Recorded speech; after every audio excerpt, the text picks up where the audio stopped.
Et nous sommes de retour en plateau après cette séance des questions au gouvernement. On va revenir sur les temps forts avec deux députés, Océane Godard pour le Parti Socialiste, Jérôme End pour la droite républicaine. Et on a le plaisir d'accueillir 4 citoyens aujourd'hui, Steven, Clotilde, Xavier et Marilyn.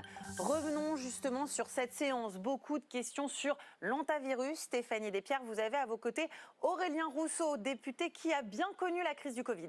Aurélien Rousseau, bonjour. On va passer à votre thème, Steven. Merci. Steven Charles, 34 ans, vous êtes chef de projet Société 21 à Paris. J'invite nos téléspectateurs, s'ils veulent venir à vos places témoigner, à flasher le QR code ou à se rendre sur notre site internet. Steven, vous parliez d'un vaste sujet qui vous intéresse aujourd'hui et qui nous intéresse, l'égalité des chances. C'est ça. Bonjour monsieur le député End et madame Godard. Moi, ma question elle concerne l'insertion sociale et professionnelle des jeunes. Car je suis chef de projet d'une association qui propose des émissions à thème, à débat pour les jeunes qui veulent s'insérer. Et on propose des conférences et des ateliers de coaching aussi. Et donc ma question concerne l'égalité des chances. Est-ce qu'elle existe encore ou est-ce un simple discours que les politiques aiment bien dire dans leur interview ou à l'Assemblée nationale? Et comment vous ferez pour redonner à ces jeunes-là de la confiance, des opportunités et une nouvelle insertion sociale et professionnelle pour leurs objectifs? Votre réponse, Jérôme End, à Steven et à ces jeunes qu'il côtoie. Oui, écoutez, moi je trouve que c'est une question qui est forcément très intéressante. Si on est là tous les deux sur le plateau, j'en suis persuadé avec vous, c'est pour effectivement croire toujours en l'avenir de notre jeunesse et croire qu'on va pouvoir donner dans notre modèle républicain de pouvoir progresser, quelle que soit son origine, et de pouvoir trouver un moment à s'insérer et à pouvoir vivre une vie épanouie au sein de notre pays. Moi, ce qui est intéressant à voir, c'est qu'on a toujours aussi une réponse territoriale.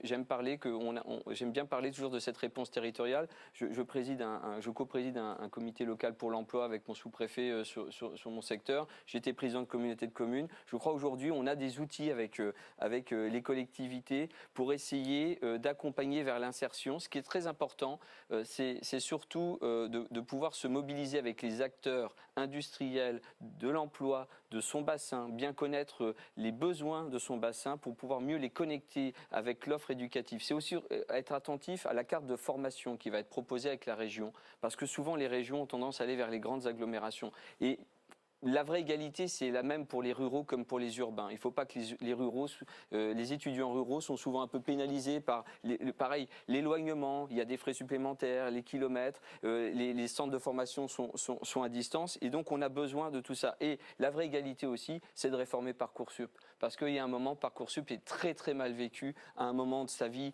de formation, où on a l'impression d'avoir une angoisse extraordinaire de la part des parents comme de ceux qui... Avant de vous donner la parole, Océane Godard, les jeunes que vous côtoyez, Steven, vous disent quoi en fonction de mon adresse, mon origine, mon nom?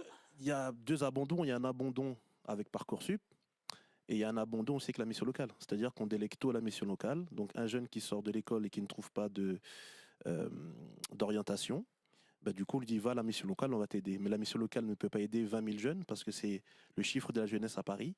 Je ne pense pas que 5 missions locales ou 6 missions locales peuvent aider 20 000 jeunes sur le territoire. En tout cas, je ne pense pas personnellement. Et ensuite, il y a les associations. Et sauf que les associations font des choses, mais n'ont pas les moyens pour faire ces choses-là.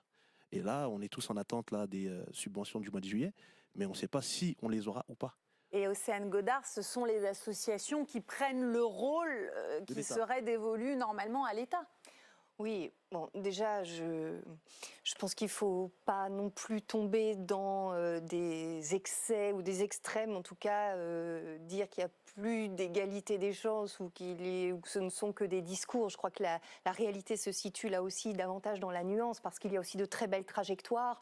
Moi, pardon, c'était pas écrit que j'allais être députée un jour. Voilà, enfin, je ne sais pas quelle est votre histoire, quel est votre vécu. Je sais pas. Le fait de ne plus y croire, ça veut dire quelque chose aussi. On a quand même la possibilité dans notre pays, il faut quand même reconnaître ça, d'accéder à l'éducation gratuitement. Enfin, une scolarité de la maternelle au lycée, c'est un peu plus de 200 000 €. Enfin, Et on peut, enfin voilà, il y a aussi des trajectoires qui sont remplies de courage et il faut les souligner. Maintenant, c'est vrai et c'est un fait, ce sont des chiffres.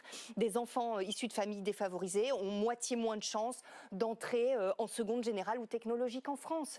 18% des élèves de familles défavorisées ont un diplôme de l'enseignement supérieur, là où 68% d'élèves de familles favorisées ont un diplôme d'enseignement supérieur. Donc évidemment qu'il faut corriger, gommer et avoir, même s'il y a déjà des choses de faites, je pense aux classes, au dédoublement des classes de CP dans des quartiers politiques de la ville. Il y a eu des choses de faites. Maintenant, il faut un investissement massif dans l'éducation nationale, évidemment, pour corriger ces inégalités, mais dès l'enfance, pour que chacune et chacun se croient en capacité, évidemment, et sentent qu'ils ont la même possibilité que les autres. Et ça, Steven, c'est extrêmement important. Si je peux Il y a répondre. des choses de faites, on vous donne le mot de la fin. Je suis connecté à la mission locale de Paris parce que l'association a 1 an aujourd'hui et c'est 20 000 jeunes qui sont inscrits, madame. Oui, Ce non, ne mais sont pas bien sûr. Mais parce que, Ce sont des chiffres du terrain. bien sûr, non, mais je renie pas ça. Sur Paris seulement, il y a Et 20 000 Il y a jeunes. de l'espoir quand même, Steven. Remercions les Il y a missions de l'espoir locales. quand même. Bien sûr. Et je Remercions salue les toutes missions ces locales. associations qui travaillent aussi main dans la main avec moi pour donner des objectifs à ces jeunes-là. L'objectif, Jérôme N disait, connecté au monde du travail, c'est par le travail ou c'est aussi par autre chose? Il n'y a pas que le Le travail, les codes sociaux, comment se présenter en entretien, se spécialiser dans un métier. Et c'est ce qu'on fait nous, c'est-à-dire on présente des métiers et les jeunes peuvent venir suivre une formation sur les samedis. Donc voilà. Eh bien, c'est bien noté. Pendant que vous parliez, le QR code, regardez, il s'affiche sur l'écran. Si vous voulez justement venir évoquer les sujets qui vous préoccupent, n'hésitez pas à candidater par le QR code ou par le site LCP. Steven, Clotilde, Xavier et Marilyn, merci infiniment d'avoir participé à cette séance citoyenne. Jérôme N, Océane Godard, évidemment également.